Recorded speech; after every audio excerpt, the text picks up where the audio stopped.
Hello beautiful people, কেমন আছেন সবাই? আশা করি সবাই ভালো আছেন। আল্লাহর রহমতে আমিও ভালো আছি। তো আজকে আবার চলে এসেছি নতুন একটা ভিডিও নিয়ে। এদিকে আমার আব্বা বাজার থেকে মাছ নিয়ে চলে এসেছে। তো আমি আবার জানি না যে এটা কি মাছ। তো আমি আব্বাকে জিজ্ঞাসা করলাম যে আব্বা এটা কি মাছ? আব্বা বললো গ্লাস কাপ, বিলের তাজা মাছ। তো এদিকে আমার মা বসে পড়েছে মাছ কাটতে। দেখুন আমার মা সুন্দরভাবে মাছগুলো কেটে নিচ্ছে। মাছগুলোতে অনেক তেল ছিল, দেখতেও খুব সুন্দর ছিল মাছগুলো, একদম তরতাজা বিলের মাছ। তো এদিকে আমার মা বসে পড়েছে মাছগুলো কাটতে। বিলের মাছে ভালো তেল থাকে, সেই জন্য বিলের মাছ খেতেও অনেক মজার হয়। বিলের মাছ যদি ভালো করে রান্না করা যায় তখন কিন্তু খেতে অনেক মজার হয়। দেখুন মাছগুলো আসে নিচ্ছে আমার মা, মাছগুলো ভালো করে এসে তারপর ধুয়ে পরিষ্কার করে নেবে। দেখুন আমার মা মাছগুলো সুন্দরভাবে কাটছে।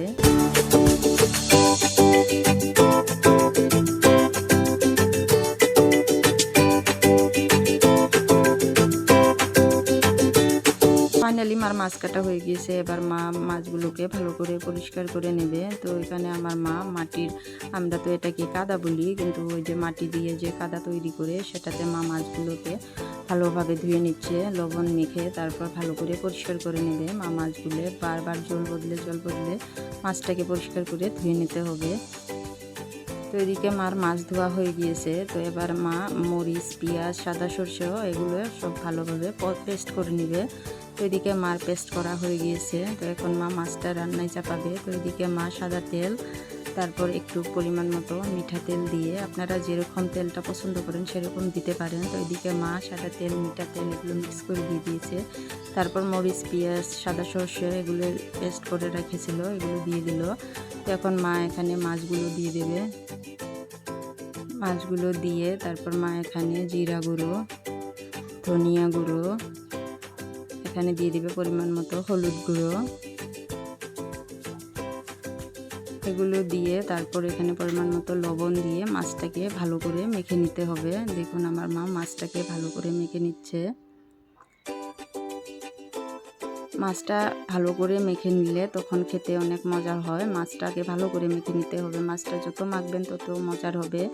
মাছটাকে কিছু সময় ধরে ভালো করে মেখে নিতে হবে। তো এরকম করে মাছটা মেখে তারপর এখানে পরিমাণ মতো জল দিয়ে দিতে হবে। এখানে জলের পরিমাণটা আপনারা মিডিয়াম রাখবেন, কিন্তু জলটা বেশি দিয়ে দিলে মাছটা কিন্তু খেতে অতটা ভালো লাগবে না। তো সেজন্য জলটা পরিমাণ মতো রাখবেন। দেখুন এভাবে মাছটা দিয়ে জলটা দিয়ে, তো এখানে মাছগুলো নেড়ে চেড়ে তারপর ঢাকনা দিয়ে ঢেকে আমার মা চুলায় বসিয়ে দিবে। দেখুন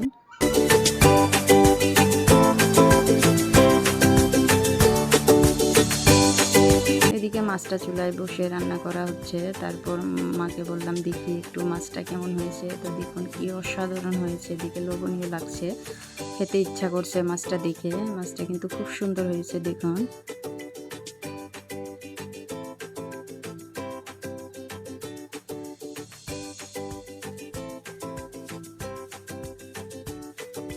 ফাইনালি আমাদের মাছের তরকারি রেডি। তো এবার আমরা মাছটাকে নেমে নেব। দেখুন একটা বলে আমরা মাছটাকে সুন্দরভাবে নামিয়ে নিচ্ছি।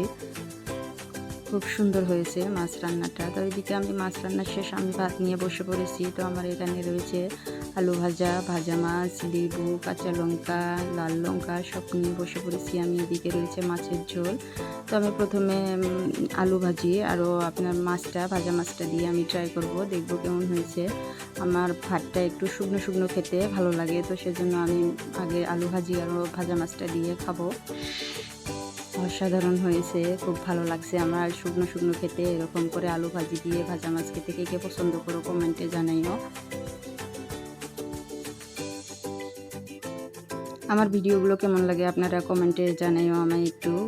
তারপরে এখানে আমি মাছের ঝোলটা ট্রাই করব। মাছের ঝোলটা অসাধারণ হয়েছে। দেখুন আমি লেবু দিয়ে মাছের ঝোল খেতে অনেক পছন্দ করি, তো সেজন্য আমি লেবু নিয়ে নিয়েছি। আমার ভিডিওগুলো আপনাদের কেমন লাগে আমায় কমেন্টে জানাইও। আমার চ্যানেলটা সাবস্ক্রাইব করিও, লাইক কমেন্ট শেয়ার করিও, সাথে থাকিও আমার। তো দেখো এদিকে আমি লেবু নিয়ে একদম মাছটা মেখে মেখে তারপর খেয়ে নেব, দেখি কেমন হয়েছে।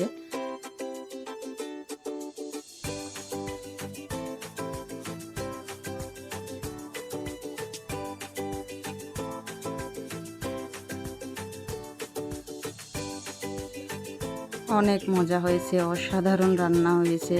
আপনারা রেসিপিটা ট্রাই করবেন ঘরে, দেখবেন অনেক মজার রেসিপি, অনেক মজা হয়েছে। তো ভালো থাকেন, সুস্থ থাকেন, দেখা হবে নেক্সট কোনো ভিডিওতে। আল্লাহ হাফেজ।